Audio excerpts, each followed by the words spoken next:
Hey, this is Chad with Munday Scientific at Microscope Marketplace. Today we've got an Olympus BX46 with a different configuration. It has some different things that we haven't shown before. So Michael's going to come in, we're going to talk about it. We have two of these going out to a client.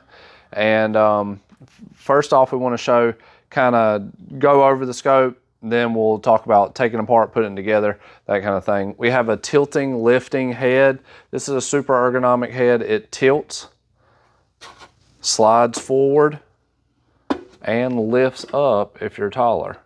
So, and if you want to go at a regular height, you just lower it down wherever you want, and you can tilt it or telescope it out that way so you can sit back further in your chair. This is the most ergonomic head and ergonomic microscope for the clinical application that Olympus makes. So we're gonna talk about the eyepieces. We have a 10x by 22 millimeter field of view eyepiece.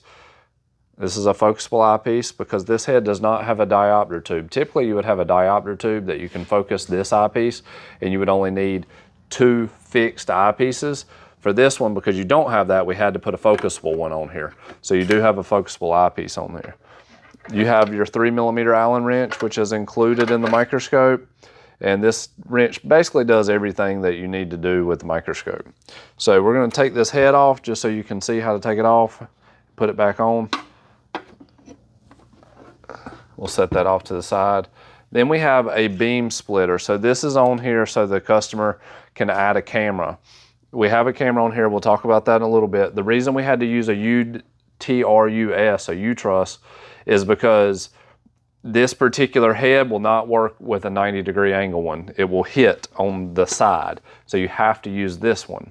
This is a great product. It's exactly the same. It's just the orientation of the way the camera comes out. So I'm going to take that part off. And then notice that it has a pull rod. This pull rod has to be pulled out. You can see the little diagram there. Has to be pulled out to send light to the camera.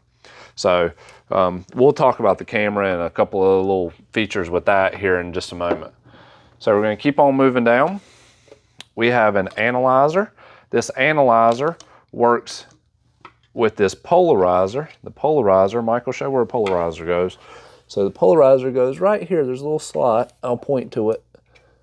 Your polarizer slides in, and then you move it back and forth like this to cross the poles. I have another video that's a little bit more in depth about this, but this has to be pushed in, and then you work that, and it'll cross the poles. This is simple polarization.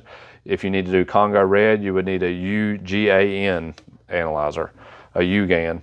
So what I like to do is leave this pulled out. It's in a click stop, and I'll pull it out. You'll feel it click in right there, and then that way it's not in the light path, so it will stay nice and bright. We have added a 6-place nose piece to this scope. We do it a little bit different than some folks. We put it on this dovetail. We add an adapter because it is a pain to clean these objectives sometimes whenever you have to screw each one off. This way you can take the whole nose piece off and clean the objectives. So we have a 2X, a 4X, a 10X, a 20X, a 40X. Look, somebody, they know the video's coming out. They're calling to buy it. You can probably hear the phone ringing. So our colleague Melissa, she's out today, so she would usually pick that up. But we have 2X, 4X, 10X, 20X, 40X, and 60X on this scope. So the customer has the objectives that they're looking for. We have a right-handed mechanical stage. You can take that right-handed mechanical stage off just like this. And then you have a flip-out condenser that's built into this microscope. If it's flipped in, that's for the higher power. Flipped out so you can feel the field on the 2X and the 4X. There's that polarizer. You can see it a little bit better right there. You have a diaphragm here, field diaphragm. You would use that to set color illumination. Color illumination, we have another video on that. It'll be the centration of the 10X, and then it'll make sure your condenser's at the right height. Once it's at the right height and your eyepieces are set, there's a whole video, a whole process on it. Your microscope will be way more perfocal. To raise the condenser, it's this knob right here. This controls your light. This is your field diaphragm. That is used in the color illumination process. If I flip that out, Michael, show what that looks like. Kind of put it over there. You can see that diaphragm closing down. You can see the light getting dark. You can't really see the diaphragm closing down. And then your centering keys are built in on this scope. So they are built in. You can center the condenser by inserting these in each side, one on that side and one on that side. There's a little hole with a white arrow that kind of tells you where to do that. So we're going to put this whole thing back together, and that's just kind of a quick rundown of the scope. So we're going to put the stage on. So make sure it's on the flange, make sure it's nice and tight. We're going to add the nose piece on the dovetail, and then you lock that in with this screw here. We're going to add the camera.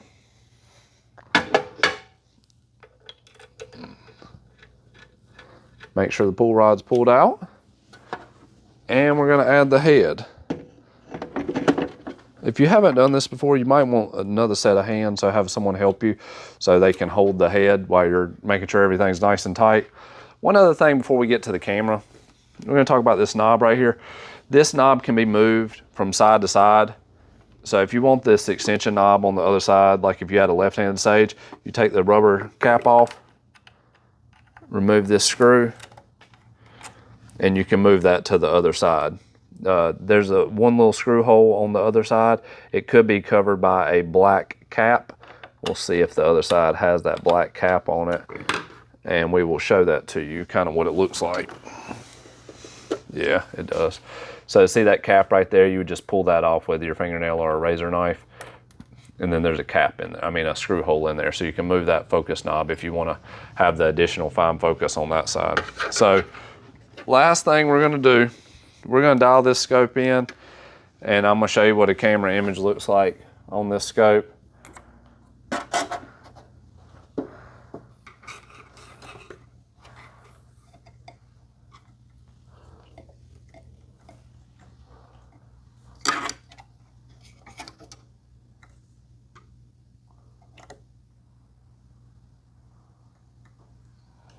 Okay.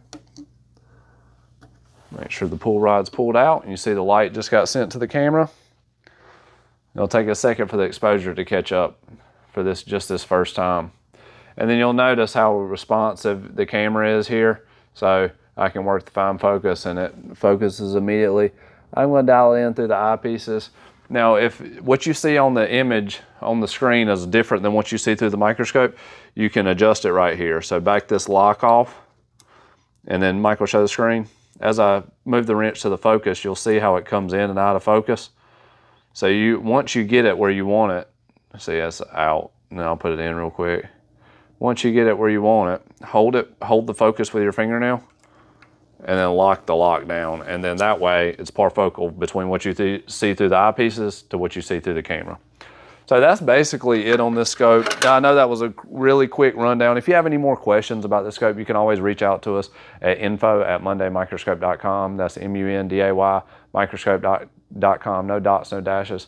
You can call us 919-775-5596. And if this video brought you value, please like and subscribe.